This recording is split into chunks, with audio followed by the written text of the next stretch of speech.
네, 안녕하세요. 그래비티입니다. 오늘 이 시간부터는 과학의 본성 부분 시작해 보도록 하겠습니다.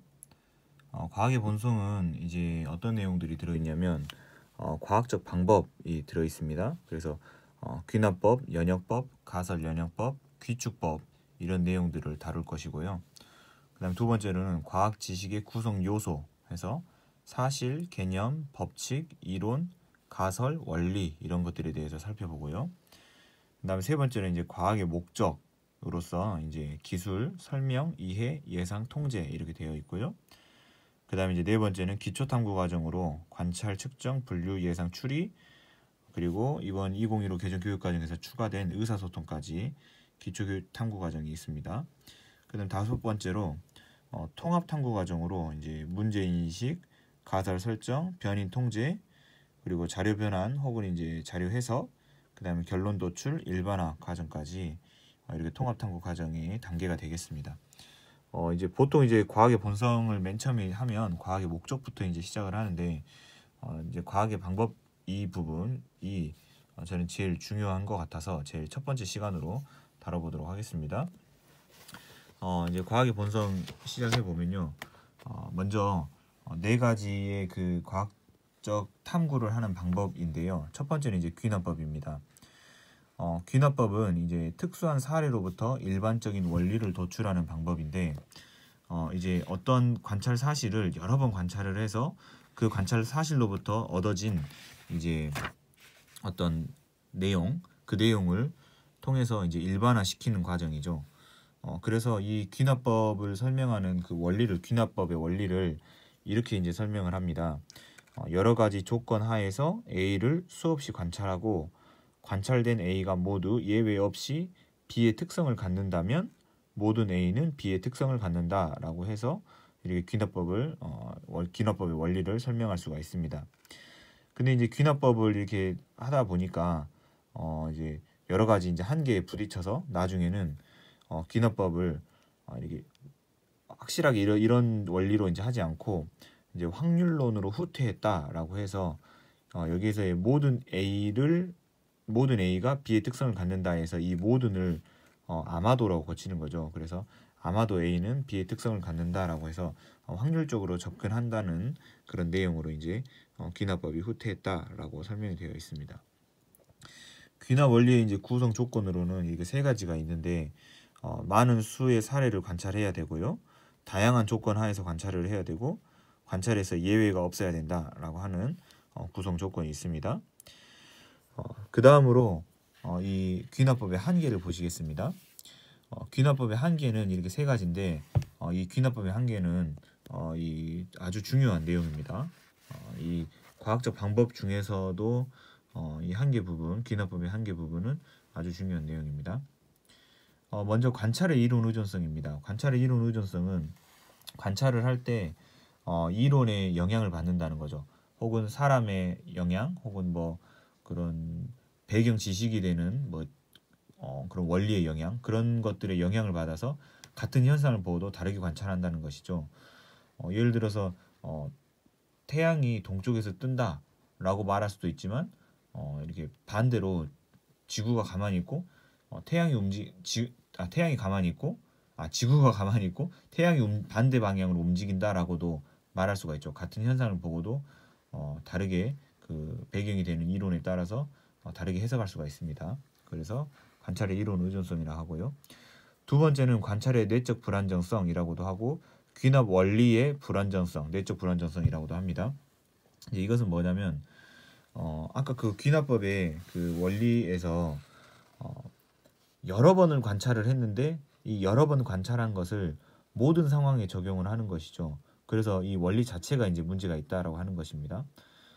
예를 들어서 모든 개는 멍멍 짖는다라고 하는 그런 명제가 있다고 했을 때 여러 번의 관찰 결과 강아지는 멍멍 짖더라라고 하는 그런 결론을 얻었어요. 그래서 모든 강아지는 멍멍 짖는다라고 하는 것이죠. 근데 여러 번 관찰한 것이지 그게 모든 강아지에게 적용한다는 것은 불안정하다는 거죠. 그래서 여러 번 관찰했으니까 여러 번에 적용할 수는 있지만 모든 사례에 적용할 수는 없지 않냐, 이런 것이 한계입니다.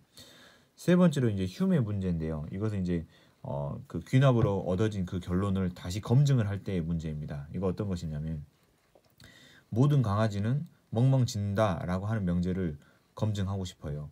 그러면 모든 강아지를 다 멍멍 짖는지를 확인해야 되는 것이죠. 그러니까 이 귀납법으로 얻어진 명제를 확인하기 위해서는 다시 모든 사례를 검증을 해야지만 그 진위가 맞다는 것을 알 수가 있으니까 그게 한계다라고 하는 것이죠.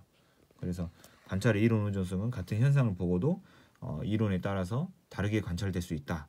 그 다음에 두 번째, 관찰의 내적 불안정성은 관찰의 원리가 많은 상황을 관찰했는데 모든 상황에 적용하는 것은 논리적 비약이 있다.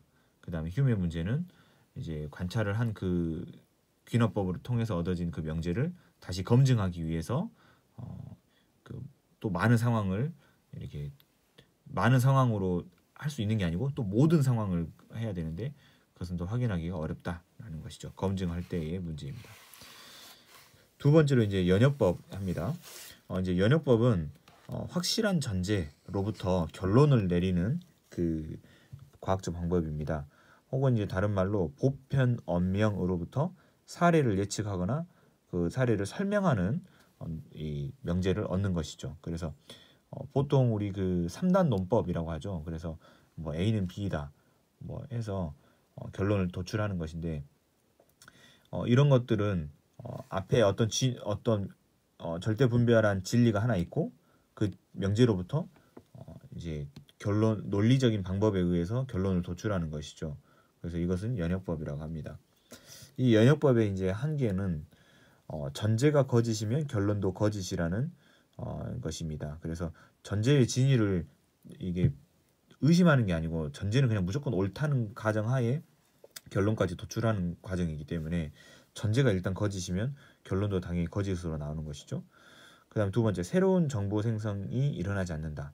이것도 기존의 그 대전제로부터 파생되어 나오는 결론을 도출하신 것이기 때문에 새로운 정보가 만들어지진 않고 기존에 있는 내용을 확인하는 차원에서 그런 과학적 방법인 것이죠. 세 번째, 이제 전제의 참을 검증할 수가 없다.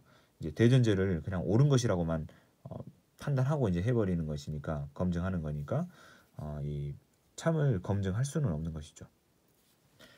자, 다음으로 이제 가설 연역법입니다. 가설 연역법은 이제 이 귀납의 방법 그리고 연역의 방법을 합쳐놓은 거예요. 이제 부족한 부분, 한계점을 보완하기 위해서 두 가지를 합쳤다라고 하지만 결론적으로는 두 가지의 한계를 다 가지고 있고, 하지만 방법적으로 귀납의 방법과 연역의 방법이 합쳐져 있다라고 생각하시면 되겠습니다. 단계는 이렇게 네 단계로 이루어져 있는데요. 일반화 진술 단계는 그 관찰 사실을 통해서 일반화 진술문을 하나 이제 전제를 세우는 거예요. 그래서 이 1번의 과정이 나오기까지 귀납의 과정을 거친다라고 보시면 되겠습니다. 그러니까 귀납의 과정으로 일반화 진술을 이제 해 놓는 것이죠.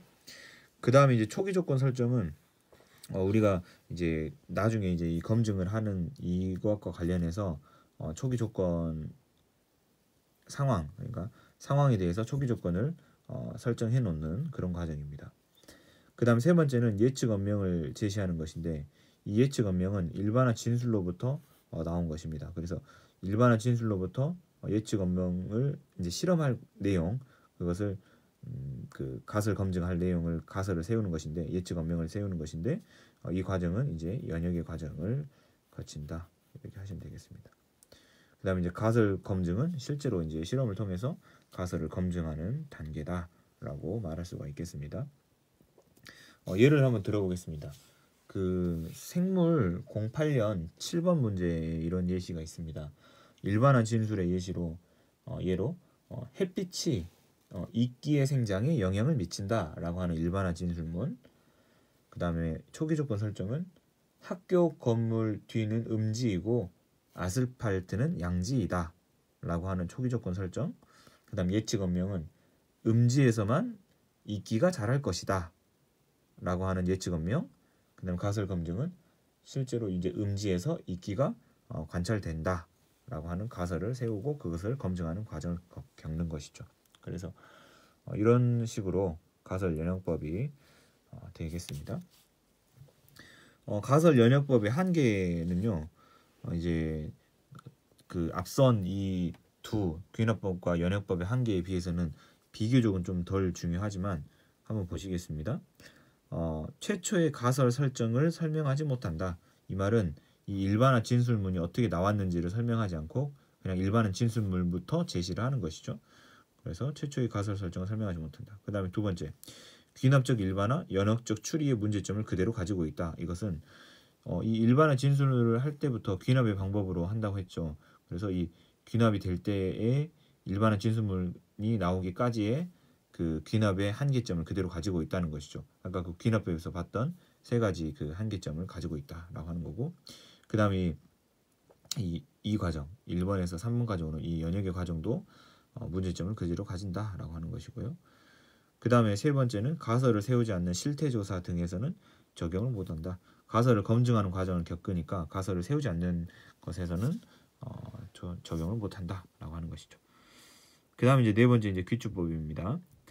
이제 귀추법은 그 관찰 사실로부터 가설을 도출한다라고 되어 있는데, 원래 우리가 실험을 하면 가설을 먼저 세우고 그것을 통해서 이제 관찰 사실을 이제 검증하는 과정을 겪잖아요.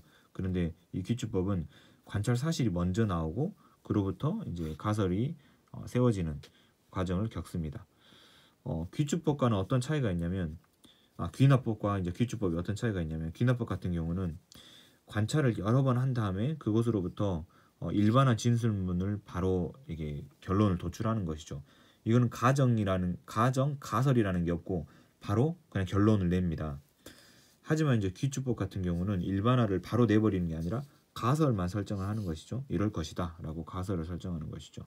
그리고 이제 귀납법은 여러 번 관찰했지만 귀추법은 한 번 혹은 뭐 이렇게 뭐 최소한의 숫자로 여러 번 관찰해서 가설을 설정하는 게 아니고 한두 번 정도 관찰을 통해서 바로 가설을 세워버리는 방법이 귀추법이 되겠습니다. 그 예가 또 있는데요. 예를 들어서 관찰 사실, 철수가 이것도 어디 책에가 있던 예시입니다.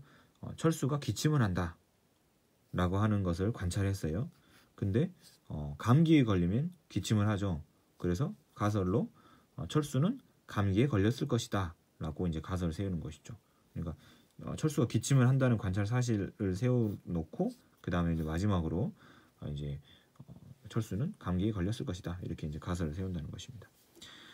그 다음에 이제 가설 연역법과의 차이는 귀추법 같은 경우는 이제 방금 말씀드린 대로 관찰 사실이 먼저 나오고 그 다음에 마지막으로 이제 가설이 나오지만, 가설 연역법 같은 경우는 그 가설을 먼저 세우고 그 다음에 가설을 검증하는 단계를 거칩니다. 그래서 순서가 반대다라고 하는 것이 차이가 되겠습니다.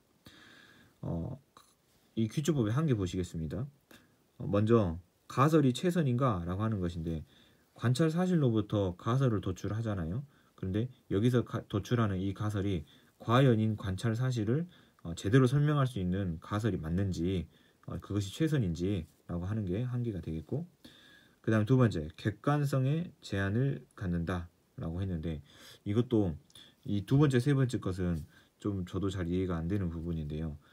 이제 관찰 사실을 관찰한 것부터도 객관성이 어긋날 수도 있고, 또 이것으로부터 이제 가설을 세울 때에 이 부분도 뭔가 이렇게 사람마다 생각이 반영돼서 객관성을 좀 잃을 수 있지 않나, 이런 의미인 것 같습니다.